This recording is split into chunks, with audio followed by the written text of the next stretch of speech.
face any new initiative when you try and move it into an organization. That is, organizations are basically designed for stability and control. People are afraid of making mistakes. They aren't really motivated to learn new things and take risks, right? We know even from the research of, cognitive psychologists like Carol Dweck and Tori Higgins that most of us have what they call a fixed or reactive mindset, right? We've been raised in systems that have punished us when we've made a mistake, and we all believe that being smart is the same as being right, which means that when you try and get people to step into a space that is uncomfortable for them, it's very challenging to do that. And there's no question that for people who are raised in kind of traditional organizations, there's a lot that is new about design thinking.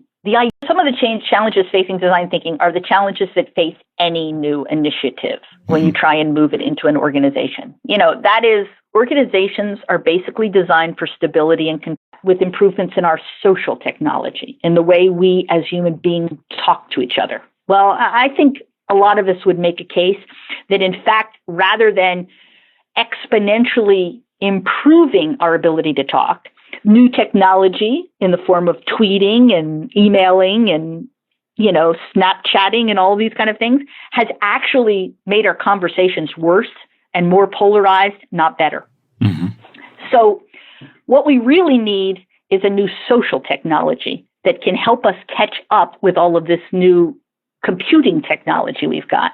And for me, design thinking is one element of that. I mean, it's a set of guidelines for a conversation that maximize the chances that that conversation will actually be productive and that will produce something better than what any individual could have produced on their own.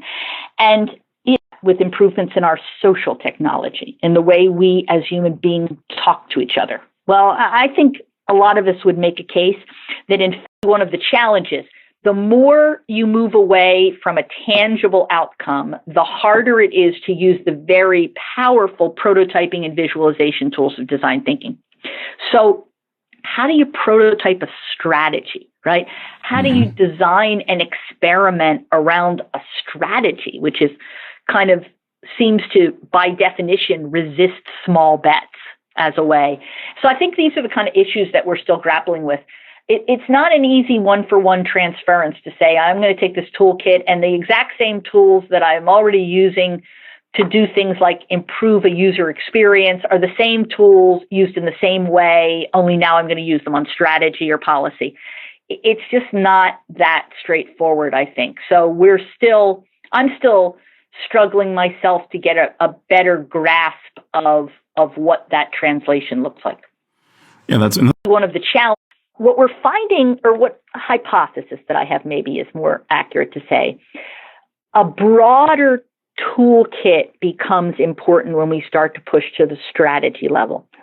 And some traditional strategy tools, like, for instance, scenario thinking, that we would normally not really think a lot about or use a lot in design thinking, start to become important. So in some of the work we're looking at around long-term strategy, we're actually looking at the blending of kind of some scenario planning techniques with some of the more traditional design techniques around prototyping and visualization and things like that.